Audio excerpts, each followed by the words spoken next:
कुतुबुद्दीन ऐबक का जन्म मध्य एशिया के तुर्किक कबीले ऐबक में हुआ था। जब वो छोटा बच्चा ही था, तब उसके कबीले के दुश्मनों ने उसे कैद कर लिया और उसे गुलाम के रूप में बेच दिया। उसे ईरान के एक शहर निशापुर के एक काजी ने खरीद लिया और ऐबक को इस्लामिक कानून, घुड़सवारी और तलवारबाजी की शिक्षा दी। कुछ ही वर्षों में बूढ़े काजी की मृत्यु हो गई और उसके बेटों ने कुतुबुद्दीन ऐबक को सुल्तान मोहम्मद गोरी को बेच दिया। जल्द ही ऐबक की होशियारी ने सुल्तान का ध्यान उसकी तरफ आकर्षित किया और सुल्तान मोहम्मद गोरी ने उसे अपने दरबार में भर्ती कर लिया। एक बार जब सुल्तान मोहम्मद गोरी ने अपने गुलामों को उपहार दिया, तो ऐबक ने सुल्तान द्वारा दिए गए उपहार को अपने नौकरों में बांट दिया।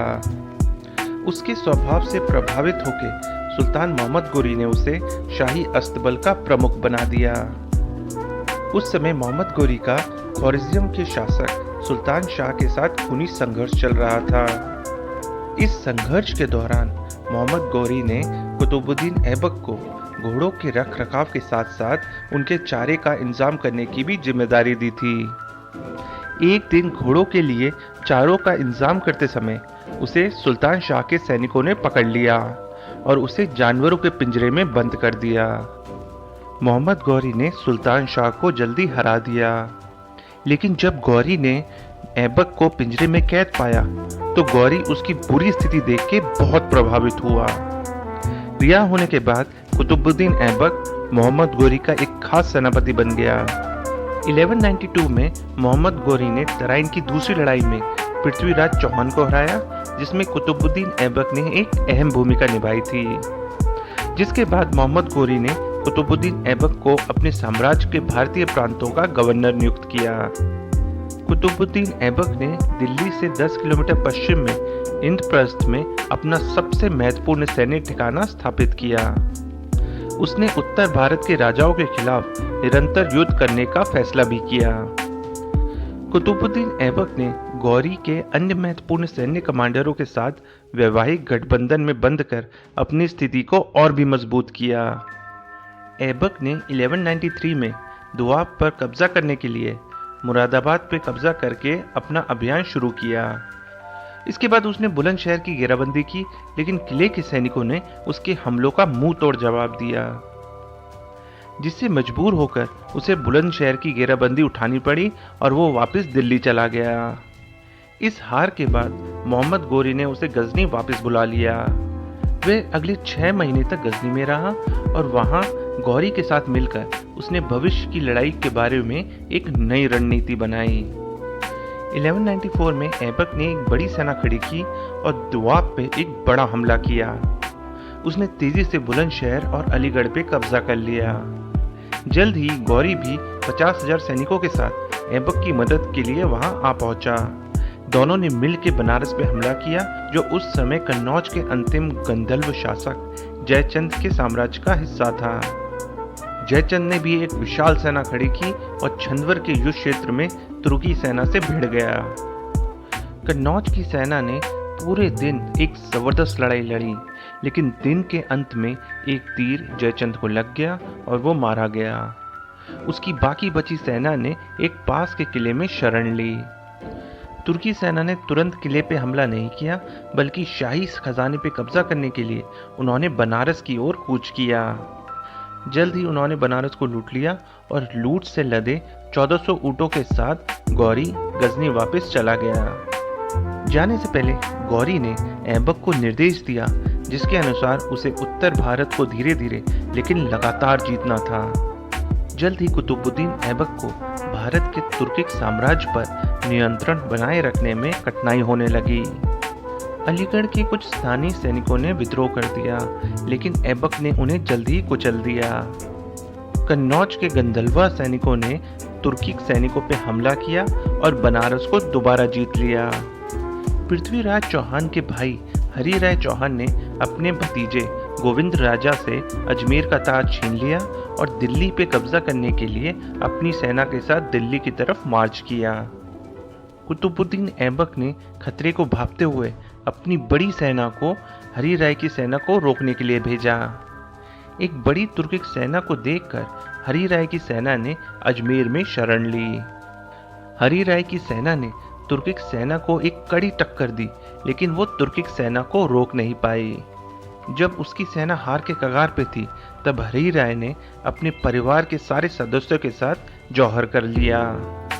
इसके बाद कुतुबुद्दीन ऐबक ने एक तुर्किक गवर्नर और एक मजबूत सेना को अजमेर की सुरक्षा के लिए वहीं छोड़ दिया। अजमेर के राजपूतों ने हार नहीं मानी और कुछ वर्ष बाद अजमेर को वापस पाने का एक और प्रयास किया। चालुक्य सैनिकों और राजपूतों ने तुर्किक सेना पे एक बड़ा हमला किया और उन्हें एक जबरदस्त लड़ाई में हरा दिया।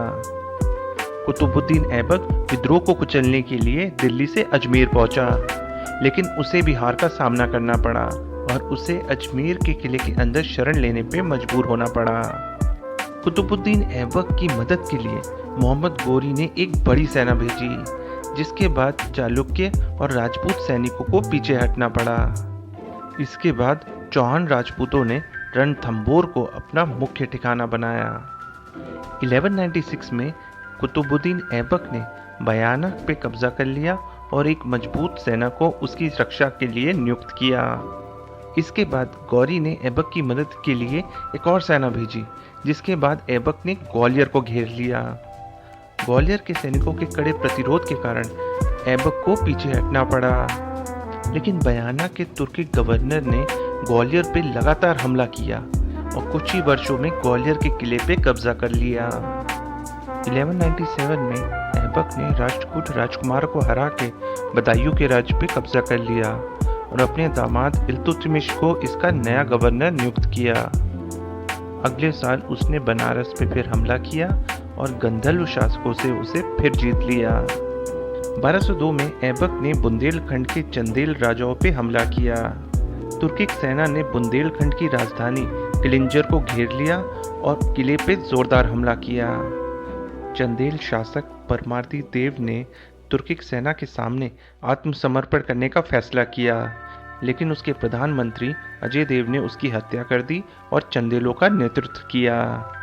बुंदेलखंड के सैनिकों ने किलिंजर के किले की जी जान से सुरक्षा की, लेकिन जब ऐबक ने उनकी पानी की सप्लाई काट दी तो उन्हें किला खाली करने पे मजबूर होना पड़ा। किलिंजर के किले को जीतने के बाद ऐबक ने कोई नया अभियान शुरू नहीं किया, जिसकी वजह थी कि उसकी सेना बहुत कमजोर हो गई थी और वो जीती गई जगहों पर अपना नियंत्रण मजबूत करना चाहता था। वह भारतीय उपमहाद्वीप के भीतर अपना अलग तुर्किक साम्राज्य भी स्थापित करना चाहता था। अपने उपदेश को प्राप्त करने के लिए वह मध्य एशिया की राजनीति से दूर रहा और मोहम्मद गौरी और उसके अन्य तुर्की कमांडरों के साथ उसने अपने अच्छे संबंध बनाए रखे। 1206 में कुछ विद्रोहियों ने मोहम्मद गोरी की हत्या कर दी और ऐबक को भारतीय उपमहाद्वीप पे अपना साम्राज्य स्थापित करने का मौका मिल गया। उसने भारत पर शासन करने वाले सभी तुर्किक सेनापति और दरबारियों को या तो ताकत या लालच के बल पे अपने प्रभावी नियंत्रण में ले आया। ऐबक ने अगले कुछ वर्षों तक किसी भी बड़े सैन्य अभियान से परहेज किया। कई हारे हुए राजाओं को तुर्किक साम्राज्य की इस कमजोरी का आभास हो गया और उन्होंने अपने हारे हुए साम्राज्य को दोबारा प्राप्त करने के लिए प्रयास करना शुरू किया। जल्द ही चंदेलों ने किलिंजर को जीत लिया और प्रतिहार सैनिकों ने ग्वालियर से तुर्किक सैनिकों को मार भगाया और इस तरह ऐबक ने मध्य भारत पर अपना नियंत्रण खो दिया। गांधर्व राजा हरिश्चंद्र ने जब तुर्किक सैनिकों को मध्य भारत से पीछे हटते हुए देखा तो उसने भी अपने साम्राज्य को दोबारा जीतने का प्रयास किया। उसने अपनी सेना को इकट्ठा किया और बदायूं को जीतकर अपने साम्राज्य को फिर से स्थापित किया।